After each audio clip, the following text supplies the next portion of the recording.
اللہم رب اشرح لی صدری ویسر لی امری واحلل عقدۃ من لسانی یفقہوا قولی اما بعد فاعوذ باللہ من الشیطان الرجیم بسم اللہ الرحمن الرحیم فاسألوا اہل الذکر ان کنتم لا تعلمون صدق اللہ مولانا العظیم وبلغنا رسولہ النبی الکریم الامین ونحن علی ذالک لمن الشاہدین والشاکرین والحمد للہ رب العالمین۔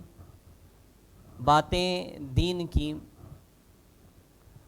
محترم سامعین و ناظرین، الحمدللہ آج FMNC کے تحت ہونے والے اس پروگرام میں ایک مرتبہ پھر حاضر ہوں، اور آج کا عنوان جیسا کہ آپ قبلہ ڈاکٹر فہیم دانش صاحب سے سماعت فرما چکے ہیں کہ آج کا عنوان علم و علماء یا علم و عالم، علم کی حیثیت کے حوالے سے، عالم کی فضیلت کے حوالے سے انشاءاللہ آج کچھ گفتگو کرنے کا شرف حاصل ہوگا۔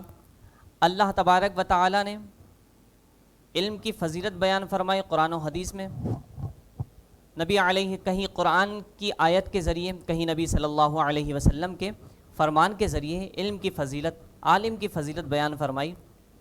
تو اللہ تبارک و تعالی نے اس حوالے سے ارشاد فرمایا فاسألوا اہل الذکر ان کنتم لا تعلمون، کہ لوگوں کو یہ بتا دیا کہ لوگوں اگر تم کسی چیز کے بارے میں نہیں جانتے ہو تو علم حاصل کرو، سوال کرو ان سے جو جانتے ہیں۔ اور پھر اللہ کے نبی صلی اللہ تعالی علیہ وسلم نے علم کی فضیلت بیان فرمائی، حضور صلی اللہ تعالی علیہ وسلم نے بھی کئی احادیث بیان فرمائی، لیکن حضور کا فرمان سنانے سے پہلے میں آپ کی خدمت میں قرآن کی ایک دو آیتیں اور پیش کرنا چاہتا ہوں کہ نبی صلی اللہ تعالی علیہ وسلم پر نازل ہونے والے قرآن میں اللہ تبارک و تعالی نے یہ فرمایا کہ انما یخشی اللہ من عبادہ العلماء۔ دیکھیے اللہ تبارک و تعالی نے کس پر انعام فرمایا، کس کو ہدایت عطا فرمائی، اور کون اللہ تبارک و تعالی کے نزدیک مکرم اور کون اللہ تبارک و تعالی کے نزدیک بہت زیادہ محبوب ہے۔ تو قرآن مجید فرقان حمید میں ایک مقام پہ ارشاد فرمایا کہ ھدی للمتقین، کہ اللہ تبارک و تعالی نے جو ہدایت عطا فرمائی ہے اور ہدایت کا جو حصہ دیا ہے وہ متقین کے لیے۔ ایک اور مقام پہ ارشاد فرمایا کہ ان اکرمکم عند اللہ اتقاکم، کہ اللہ تبارک و تعالی کے نزدیک جو ہے وہ معتبر، محتشم، مکرم وہ شخص ہے جو اللہ تبارک و تعالی سے ڈرنے والا ہے۔ سوال پیدا ہوتا ہے کہ ڈرنے والے کی صفت کیا ہے؟ جو رب کائنات سے ڈرتا ہے، اللہ کی خشیت اپنے دل میں رکھتا ہے، تو اس کی علامت، پہچان اور اس کا وصف و اوصاف کیا ہے؟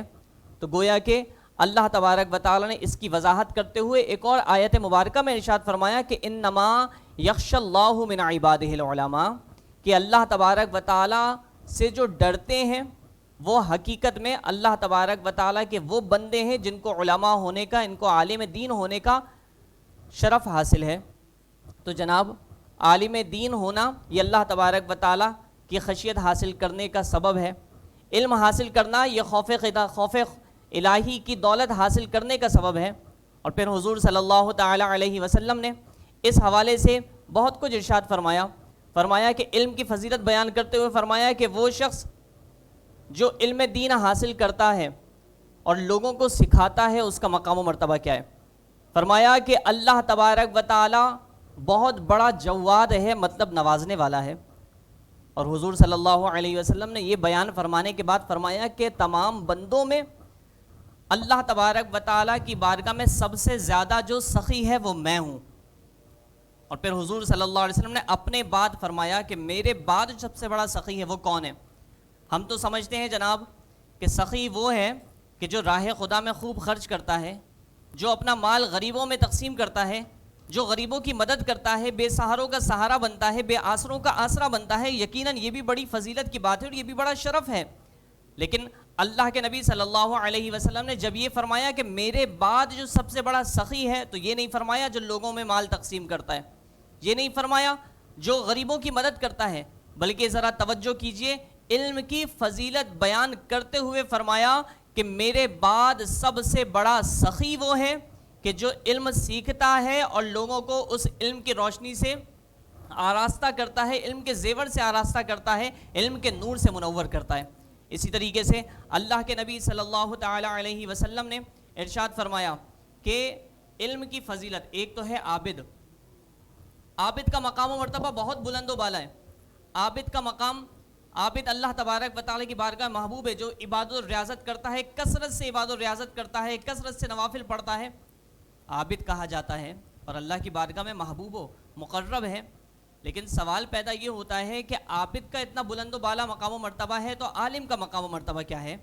اللہ کے محبوب صلی اللہ تعالی علیہ وسلم نے فرمایا فضل العالمی فضل العالم علی العابد کفضلی علی ادناکم، فرمایا کہ عابد کی فضیلت، عالم کی فضیلت عابد پر ایسی ہے، ذرا توجہ کیجئے،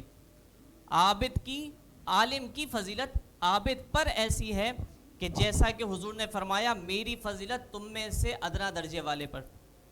تو حضور صلی اللہ تعالی علیہ وسلم جس طریقے سے تمام امتیوں پر افضلیت رکھتے ہیں، یقیناً اس کی مثال کوئی نہیں ملتی، اسی طریقے سے حضور صلی اللہ علیہ وسلم نے خود ہی ارشاد فرمایا اسی طرح عالم کو فضیلت حاصل ہے عابد پر۔ اللہ کے نبی صلی اللہ تعالی علیہ وسلم نے عالم کی فضیلت بیان کرتے ہوئے فرمایا کہ وہ شخص، یہاں تو ابھی عابد کی مثال دے کر سمجھایا نا کہ عابد پر فضیلت کیسی ہے، اسی طرح حضور صلی اللہ تعالی علیہ وسلم نے یہ ارشاد فرمایا کہ جناب شہید جو ہے اس کا مقام و مرتبہ بہت بلند و بالا ہے، اور وہ شخص جو راہ خدا میں جاتا ہے، جہاد کرتا ہے، دین کی سربلندی کے لیے اپنی جان تک قربان کر دیتا ہے۔ اور حضور صلی اللہ علیہ وسلم نے شہید کی فضیلت بیان کرتے ہوئے فرمایا کہ شہید کا ایک قطرہ زمین پر گرنے نہیں پاتا ہے کہ اللہ تبارک و تعالیٰ کی بارگاہ سے مقام یہ حاصل ہوتا ہے کہ خون زمین پر گرنے سے پہلے وہ دنیا میں ہی جنت میں اپنا مقام دیکھ لیتا ہے۔ یہ مقام و مرتبہ شہید کا ہے۔ لیکن حضور صلی اللہ علیہ وسلم نے عالم کی فضیلت بیان کرتے ہوئے فرمایا کہ عالم کا مقام کیا ہے؟ روز محشر شہید کا خون لایا جائے گا اور عالم کے قلم کی سیاہی لائی جائے گی، پین کی انک لائی جائے گی اور جناب ترازو پر تولا جائے گا۔ وہ شخص جو اللہ کی راہ میں اپنی جان قربان کرتا ہے، جسے لوگ شہید کہتے ہیں، جو اللہ کی بارگاہ میں مقام و مرتبہ حاصل کرتا ہے، اس کا خون ایک پلڑے میں رکھا جائے گا اور دوسرے پلڑے میں عالم دین جس قلم سے لکھتا ہے، دین کی باتیں لکھتا ہے، علم دین لوگوں کو پہنچاتا ہے، اس قلم کے ذریعے اس کی سیاہی رکھی جائے گی۔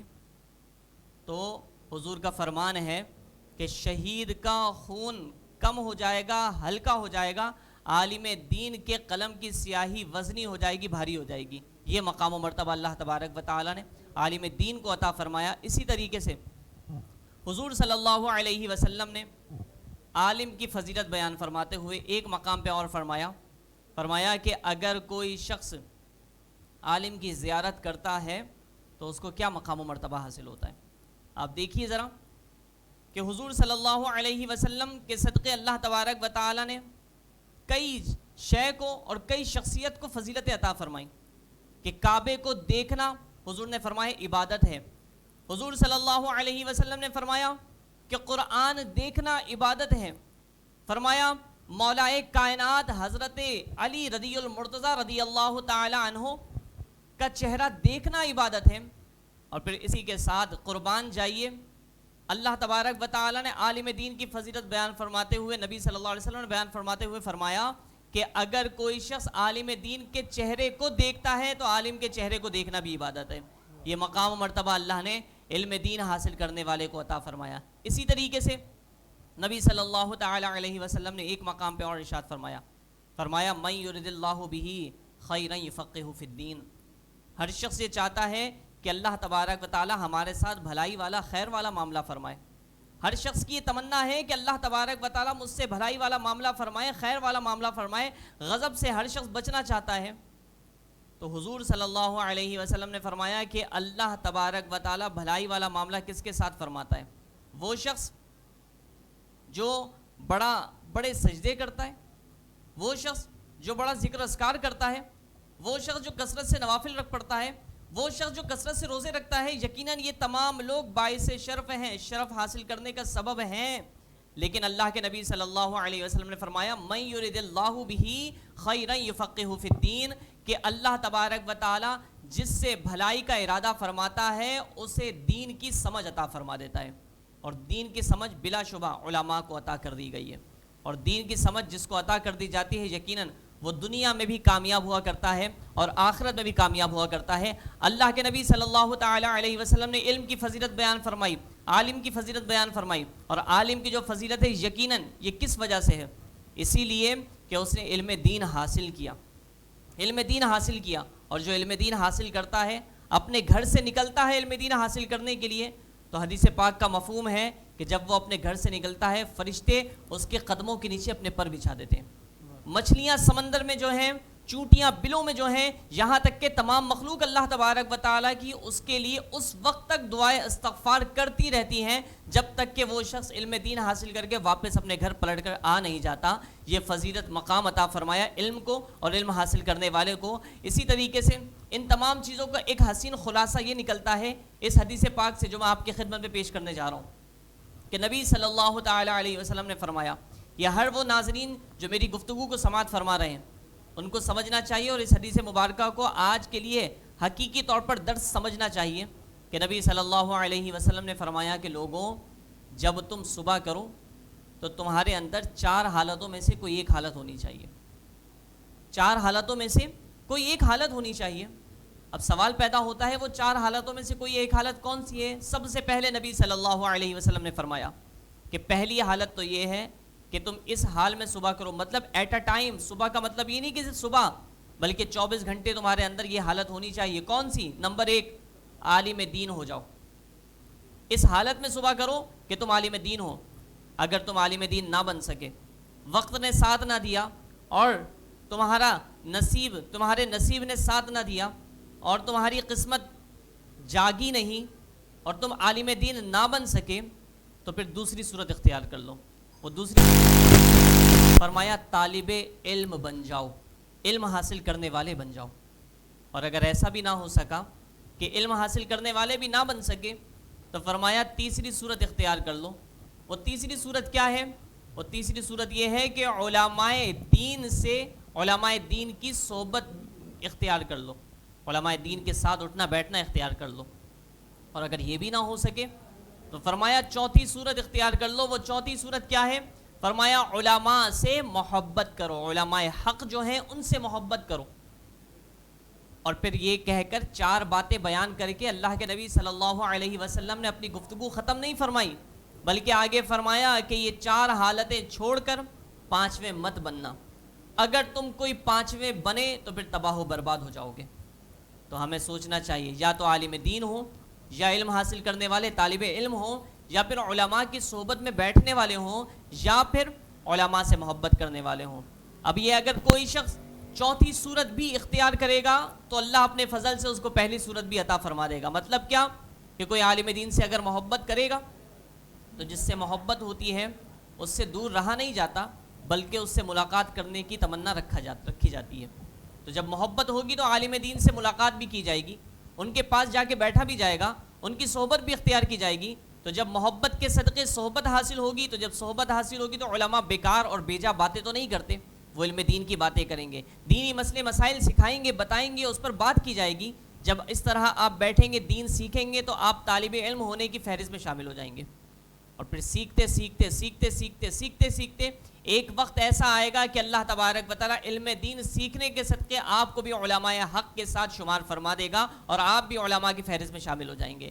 تو ہمیں چاہیے، آج کی نوجوان جنریشن جو علم دین حاصل نہیں کرتی ہے، دین کا پتہ نہیں ہوتا، علمی مسائل معلوم نہیں ہوتے، یہاں تک کہ وہ علوم، حدیث پاک کا مفہوم ہے نا کہ علم حاصل کرنا فرض ہے ہر مرد اور عورت پر۔ کون سا علم حاصل کرنا فرض ہے؟ جیسے جس کی کنڈیشن ہو اسی طریقے سے علم دین حاصل کرنا فرض ہے۔ جناب اگر کوئی شخص بالغ ہو جاتا ہے تو اس پر نماز، روزہ اور اگر استطاعت زکوٰۃ کی آ جائے، زکوٰۃ دینے کی استطاعت ہو، تو اب جناب زکوٰۃ کے مسائل، نماز کے مسائل، روزے کے مسائل، یہ تمام جاننا ضروری اور لازم ہے۔ اور جناب جب نکاح کرنے کا ارادہ ہو تو پھر نکاح کے مسائل جاننا فرض ہے، طلاق کے مسائل سمجھنا فرض ہے۔ اگر تجارت کی جا رہی ہے، کاروبار کیا جا رہا ہے، تو خرید و فروخت کے مسائل سمجھنا یہ فرض ہے۔ لیکن حال ہمارا یہ ہے، آج ہم اگر کہیں تنزلی کا شکار ہیں تو اس کی وجہ یہ ہے کہ ہم علم دین سے بہت دور ہیں۔ تو ہمیں سمجھنا چاہیے علم دین کے مسائل، علم دین حاصل کرنا چاہیے، اور جو علم دین حاصل کرتا ہے یقیناً اللہ تبارک و تعالیٰ کی بارگاہ میں وہ محبوب ہے، اور اس علم کی برکت سے اللہ تبارک و تعالیٰ اسے دنیا میں بھی کامیابی عطا فرمائے گا، عزتیں عطا فرمائے گا، اور آخرت میں جو عزتوں کا تاج نصیب ہوگا اس کو تو تصور بھی نہیں کیا جا سکتا ہے۔ آپ دیکھیے کہ جو شخص صرف حافظ قرآن بنتا ہے، حافظ قرآن، تو اللہ تبارک و تعالیٰ کی بارگاہ میں اس کا مقام و مرتبہ کیا ہے؟ اس کا نہیں بلکہ اس کے والدین کا کیا مقام و مرتبہ ہے کہ جناب اس کے والدین کو ایسا تاج پہنایا جاتا ہے کہ جس کی روشنی سورج کی روشنی سے بھی زیادہ ہوتی ہے۔ تو یہ حافظ قرآن کا مقام ہے۔ حافظ قرآن سے کہیں زیادہ بلند و بالا مقام و مرتبہ عالم دین کا ہے۔ عالم دین روز محشر اللہ کی بارگاہ میں جب پہنچیں گے تو دیکھیں گے عابد جو ہیں وہ جنت میں داخل ہو رہے ہیں، مجاہد، دین جہاد کرنے والے، دین میں جہاد کرنے والے، راہ خدا میں اپنی جان کو قربان کرنے والے، وہ جنت میں جا رہے ہیں۔ یہ علماء اللہ کی بارگاہ میں عرض کریں گے کہ مولا یہ مجاہدین جتنے بھی ہیں ان کو ہم نے بتایا تھا، ہم نے سکھایا تھا کہ جہاد کرنا چاہیے، ان کو ہم نے بتایا تھا کہ کس طریقے سے عبادت کرنی چاہیے، اور یہ جنت میں جا رہے ہیں، ہم جنت میں نہیں گئے۔